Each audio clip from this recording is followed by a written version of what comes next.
वैशाख मास की मोहिनी एकादशी, उसका जो पौराणिक कथाओं में जो उल्लेख प्राप्त होता है, वो उल्लेख विशेष रूप से भगवान के मोहिनी अवतार के साथ जुड़ा हुआ है। श्रीमद् भागवत जी में बड़ा ही सुंदर वर्णन भगवान के मोहिनी रूप का आता है।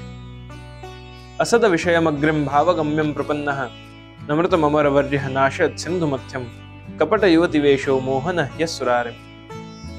असुरों के अधिकार न होने के कारण जो समुद्र मंथन में से 14 रत्न उत्पन्न हुए, कल्प वृक्ष, कामधेनु, हलाहल, विष आदि सब कुछ उत्पन्न हुआ। अंत में धन्वंतरी जी अपने हस्त में सुधा कुंभ यानी अमृत कलश को लेकर जब उस समुद्र में से बाहर आए, तब मंथन रुक गया और मंथन रुकते ही देवता भी अभिलाषा करने लगे कि हमें ये सुधा कुंभ मिले, अमृत मिले, और दानव भी अभिलाषा करने लगे। अमृत जो है वो लोग मानते हैं कि बड़ा मीठा होता है, पर अमृत वो उसका स्वाद किसी ने चाखा नहीं है। श्रीमद् भागवत जी बहुत सुंदर वर्णन करते हैं कि अमृत जीवन दे सकता है पर सुख नहीं दे सकता। जो सुख न दे सके वो कितना ही मीठा हो, पर वो अमृत नहीं हो सकता। शाश्वत सुख देने वाला कौन है? तो भगवान स्वयं है।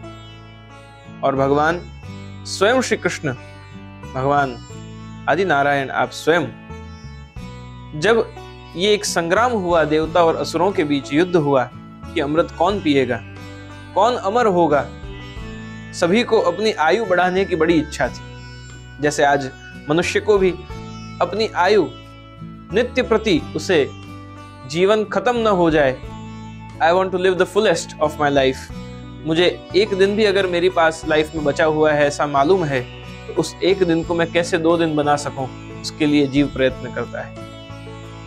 और ऐसे ही देवता और असुर भी अपने जीवन को चिरकालीन आयुष्य देने का प्रयास करने हेतु अमृत कलश को पाना चाहते थे। और उसी समय भगवान ने देवताओं का अधिकार जानकर और वहां मोहिनी रूप धारण किया। मोहिनी यानी जो मन को मोह ले। जब मनुष्य का मन मोहित हो जाता है, तब फिर अन्य किसी विषय में उसका मन लगता नहीं। जिस विषय में उसका मन मोहित हुआ है, उसका मन लगा है, उसके अतिरिक्त सब कुछ उसे रुष्क लगता है, सब कुछ उसे रूखा सूखा सा लगता है। असुर तो भोग विलासी हैं, तो भगवान के सुंदर कमनीय स्वरूप को देखकर और मोहित हुए, और जैसे मोहिनी रूप धारण करके, एक सुंदर स्त्री का रूप धारण करके भगवान ने उस अमृत कलश को लिया और कहा कि मैं एक साथ सभी को अमृत कलश से अमृत पिलाऊं, परंतु पहले देवता एक पंगत में बैठ जाएं और दानव एक पंगत में बैठ जाएं। जब भगवान ने अमृत देना शुरू किया तो देवताओं को सभी को अमृत मिला और दानवों को न मिला। राहु केतु का भी उसमें प्रसंग आता है। तो इस प्रकार जो भगवान ने समुद्र मंथन के समय अपने उस मोहिनी अवतार को प्रकट किया, जो जीव को मोह कराने वाला है। हमारे तो ठाकुर जी का भी नाम है मदन मोहन। जिनको किसी वस्तुओं से मद नहीं और जिनको किसी वस्तु से मोह नहीं, ऐसे हमारे ठाकुर जी वो जब मोहिनी रूप धारण करते हैं, वो जब सखी वेश धारण करते हैं, तब उनको देखकर कोटि काम कंदर्प लावण्यमय आपके इस श्री विग्रह को देखकर और कामदेव भी लज्जित हो जाते हैं। सभी देव मोहित हो जाते हैं, समग्र सृष्टि मोहित हो जाती है।